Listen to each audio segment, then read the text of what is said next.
Good afternoon, Lynne. Lovely to talk to you today. Hi, I'd like to introduce Lynne Wilkins from I Enable You. Now, Lynne has had a long career in recruitment, and Lynne, you decided to retrain about 5 or 6 years ago and become a cognitive hypnotherapist. Can you tell me a bit, what does cognitive hypnotherapy mean? Right, okay. So the cognitive bit just means that you're working with people's mental processes.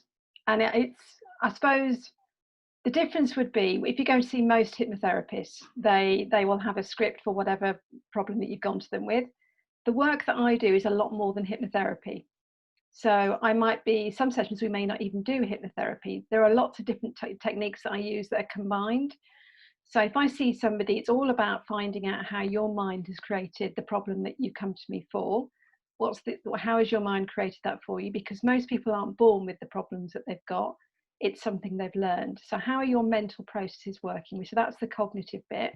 How are those mental processes working? And how can we use how your mind works to do something else? So sometimes I might be using neuro-linguistic programming, which is basically, that's taken age to describe that to you, but that's to do with how your mind has learned things as well. So there are all kinds of techniques. Sometimes we might go back and look and see where you got that from on some kind of timeline therapy, or we might be using emotional freedom technique. But all the words I use are ones that are designed for you. So I'll use the words that you give me in our first session from what I call your solution state, and I'll develop some suggestions to use with hypnotherapy, and we might use that in the second session and subsequent sessions, or we might not. There is no one set treatment pattern that I've got. I will work with you based on what you tell me, and not the label you give me, but how your mind is working. Right, okay, thank you for that. One of the things that you mentioned to me before was that you particularly like working with people with confidence and anxiety issues. Now, I'm guessing that at the moment, that's probably quite a lot of people who are feeling anxious about going back to work or even going out to the shops. Is that the kind of, you can deal with all sorts of issues, phobia, weight loss, all sorts of things, but those particular areas are the ones you prefer? Those are the ones that I prefer, yeah. And if you look at searches for hypnotherapists, anxiety is the number one search that that's the number one reason people will come see hypnotherapists for.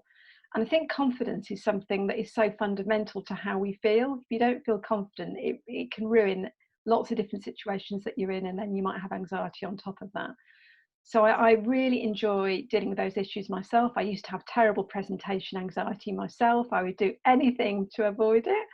And I've overcome that a lot over recent years. So if I can help somebody else do that, and of course in recruitment, I spent a lot of time helping people present themselves, spent 20 years doing that.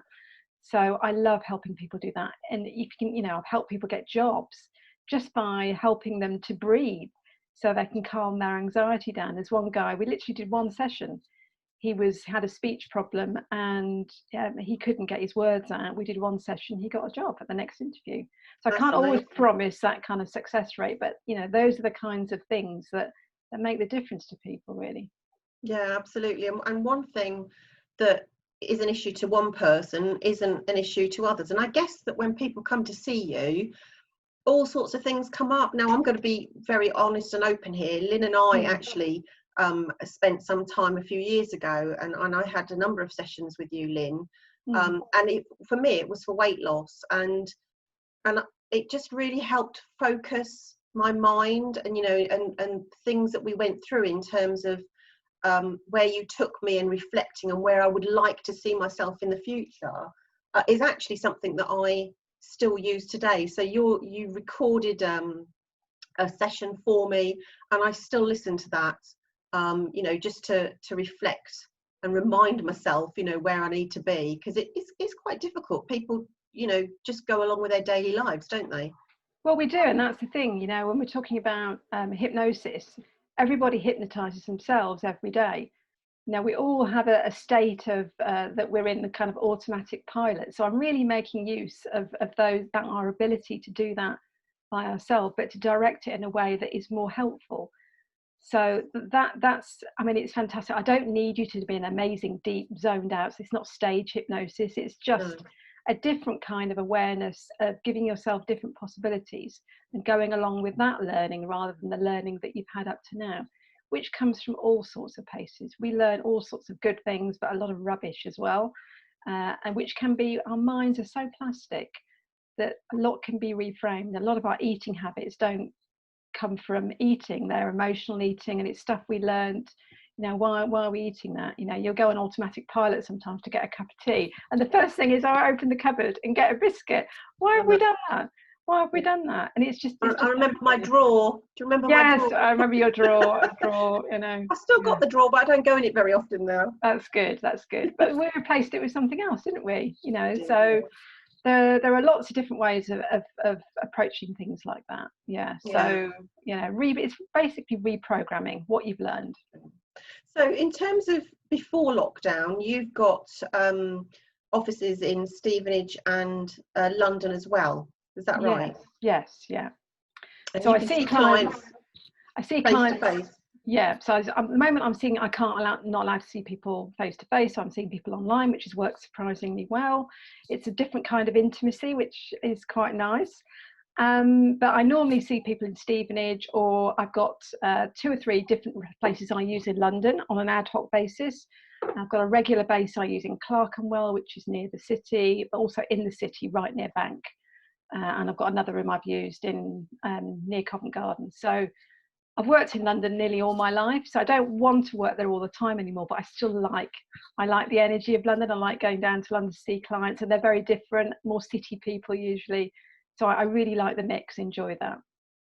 One of the questions that I was going to ask you was about children. What ages can you work from? Because I know you have to be trained specifically to work with children, don't you?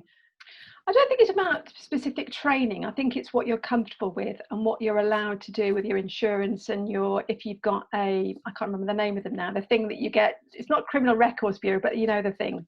I've got one of those. But one of those. I generally will work with teenagers from about 13 upwards. I have worked with a bit younger, and actually I've got older young adults now of my own. I didn't think I'd want to work with teenagers, but I've really enjoyed working with teenagers. Not something I particularly target, but I found them a delight to work with because they're a lot more adaptable, and they take on the learning a lot more. They haven't had years and years of programming to undo, so they tend to make change faster, and they're a pleasure to work with. I really enjoyed that. I'm guessing things like, students going off to university, things like separation and anxiety in terms of living away from home as well could be something that lots of young people have to deal with annually. Could be, yeah. I've not had that with any of my kids that have been to university, but I have had one who's struggling with shyness with girls that I work with. And we did a few sessions, and that seemed to do the trick. He was much more confident. Oh, brilliant! Yeah, so I'm not sure how you want to encourage that or not. Yeah, no, because there are hypnotists that do that thing with picking up girls in the street. No, I don't do that. Don't do that. No. So in terms of as I said, you're based Stevenage and London, but how can people get in contact with you? I've got 2 websites because I also do career coaching as well. So I've got 2 websites, one for hypnotherapy, one for career coaching. The hypnotherapy one is enable, ENABLEUYOU that's the career one, sorry, .com, that's the career one. The hypnotherapy one is the same beginning, but it has -hypnotherapy. And if you go to my site, you can actually book an appointment to have a chat with me. But they can also call me on my mobile, which is on my website. Brilliant. Okay. Well, it's lovely to talk to you today, Lynne. Thank you for just giving us a very, very brief insight into what you do. I know you've got several different hats on and deal with lots of different things. So I do appreciate your time today. You're welcome. Nice to talk to you. Thank you.